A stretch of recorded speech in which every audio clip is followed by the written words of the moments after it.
Hello, and welcome to Fusion Writing, where building character meets creating structure. This is our Zettelkasten week, and we are going to be building out some fun cards for our Zettelkastens. So take it away, Victoria. Okay, guys, so we've been talking about different ways of moving a reader through the story, sometimes called narrative hydraulics or narrative speed. One of the things that I gave you as an exercise early on was to look at opposites. Remember when we talked about using tension versus calm, worry or anxiety versus serenity, someone who's abrasive or aggressive versus someone who's centered and balanced, those kinds of things. Well, you may have done those exercises and done some of that writing that I assigned you, but you also may be wondering, how do I pack this stuff into my Zettelkasten? It's easy peasy. Literally, grab yourself a stack of note cards, sit down in a quiet moment, and just list out those opposites. If it's me, what I'm going to do is I'm going to divide my card down the middle, and I'm going to put anxiety and worry on one side, and I'm going to put calm and serene on the other side. And then, just like we do for our experience collection, for each of those traits, if you will, or those states of being, I'm just going to capture some keywords or phrases that help bring that back to top of mind. So for anxiety and worry, it could be being fidgety, it could be sweating and displaying anxious behaviors like picking at something or fiddling or fidgeting. Whatever you bring that to mind with, capture that on your card, because later when you look in your index under anxiety and it takes you back to this card, you're going to remember, oh yeah, I referred to twirling my hair as an example of when I'm nervous about something. Well, if you've captured that on a card, that becomes something that you can pull into your writing. What if your character doesn't have long hair? You're going to continue looking down that list. Oh, he fiddles with his pen, or he clicks his pen on his desk. Any of those little details that you capture to help remind you of that state are going to drop you into the details that you need to write that scene. So that's how you start capturing these things in your notebox.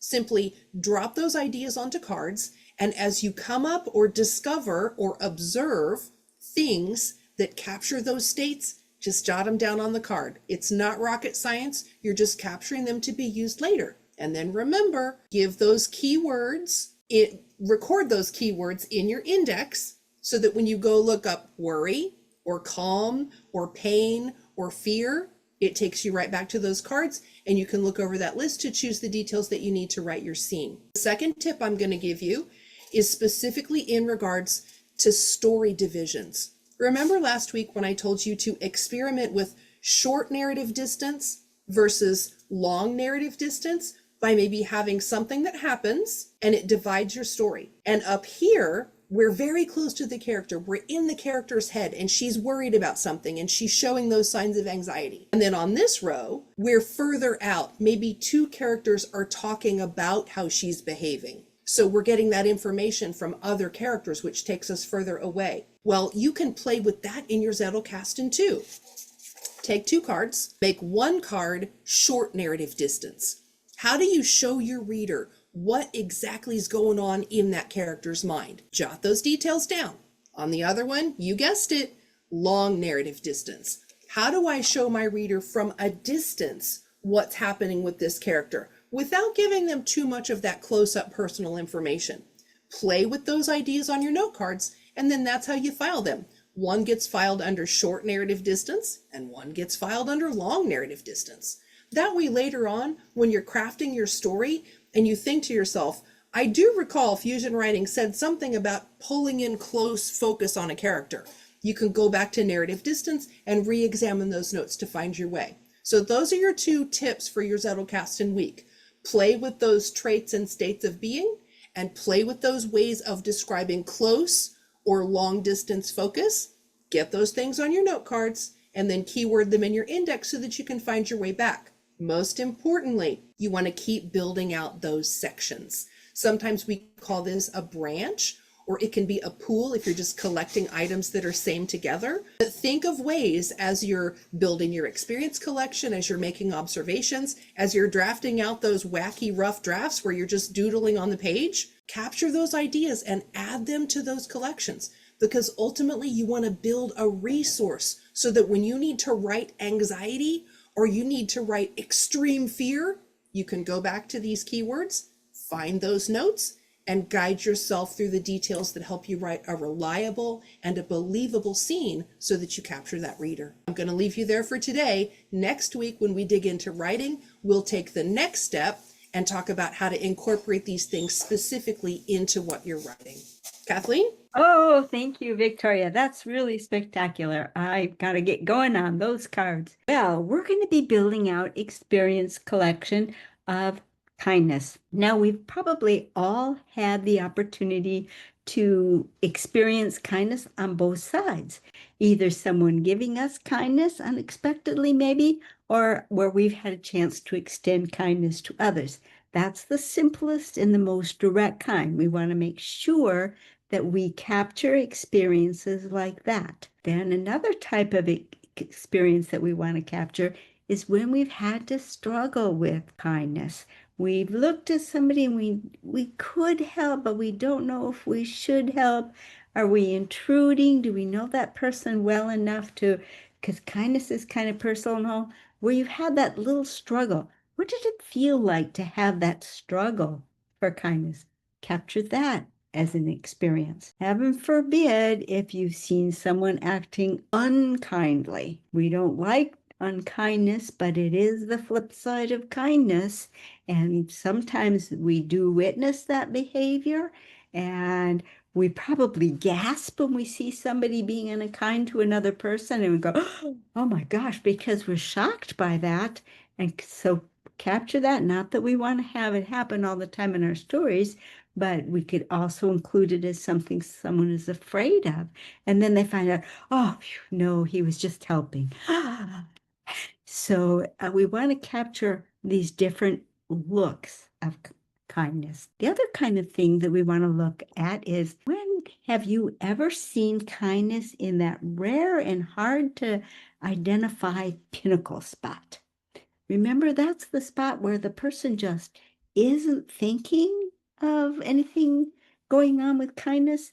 So what you're looking for there is an opportunity when you've seen, or maybe you read it in a book you were reading, or saw an example of it in a movie. It doesn't have to be real life, where you've got a clear-cut character who is either blind to what's going on, and then why is he blind? Is it deliberate, or is he just not noticing?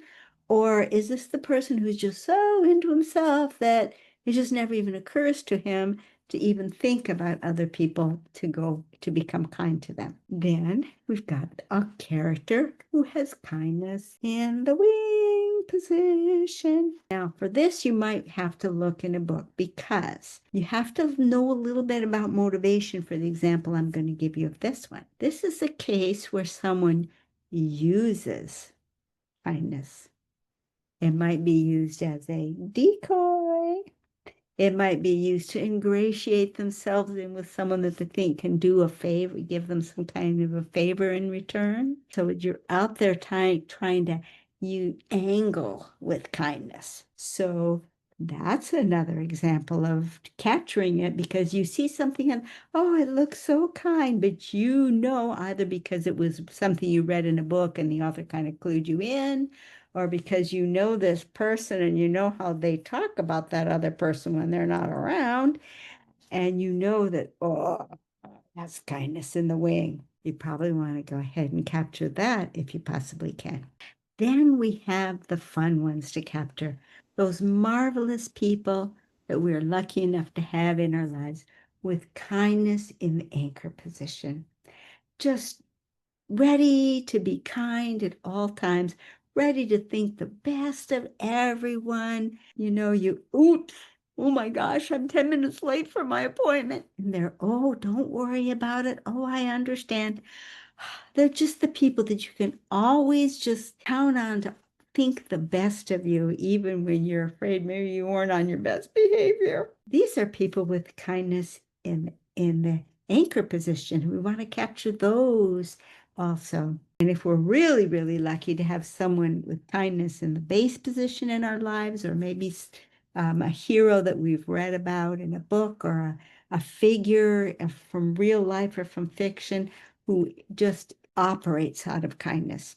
They order their lives around kindness. That's kindness in the base, and we can capture ideas of that.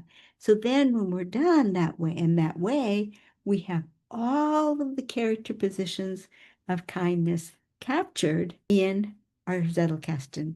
Not only do we have examples to use in our stories, but we have the steady reminder that each and every character trait can operate in each one of the positions on the character profile diagram. So they make a marvelous library for your Zettelkasten to also remind you of what you've learned about kindness and what you've studied about kindness over this past month. Anything to add, Victoria? Oh boy, do I. You brought up a fantastic resource that totally slipped my mind. Sometimes when we're trying to capture either these states of being or these states of the character traits, you find yourself at loose ends. Like me, I'm a perfect example. It takes an act of Congress to get me out of the house. I hate to leave the ranch. I just want to be here in my library all the time. But sometimes I have to leave. But if I'm thinking about a particular character trait or a state of being, like let's say anxiety, and I need to go looking for that, where's a great place to find that? Kathleen said it, books and movies. Now, I will caution you, don't treat those as primary resources, because watching an actor is watching someone's interpretation of a role or a character. So keep in mind that there's a barrier there. You're watching it secondhand, but still it can inspire you and it can give you great material to play off of. Same with books. Go back to your favorite books and revisit those characters that either made you angry because they were so bad, or you loved them because they were so good, or you couldn't wait to go read them again just because they were fantastic. Whatever the deal is, go to those secondary resources and revisit those characters that resonate and see why. Start to pick apart. Did they perhaps use kindness to manipulate someone? That sounds like a great villain trait to me, or maybe an antagonist. Just go to those other resources and see how other people do it, because that could be a terrific way to hone in on how you want to do it when you get to writing. So, another fantastic episode, guys. I can't say enough about how helpful and how much we look forward to helping you guys write your best stories, dig into the writing process, and build your best characters. That's what we're here for. So if people wanted to join us, Kathleen, where might they find us? You'd find us at LiLLiPub.org. That's where we hang out when we're not here in YouTube land.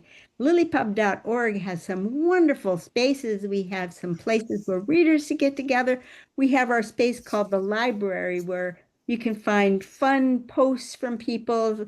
Maybe they're posting a great interview that they saw, a link to that, or a great book that they're reading. We have book clubs. And we have our fusion writing gathering every Saturday, where you can post your own writing and get critique back from our own Victoria Crowder and the other members of the group. And we will help you improve your writing and get it stronger and better and better and better. And we'd meet every Saturday. So come on over to LiLLiPub.org. See you there. Bye-bye.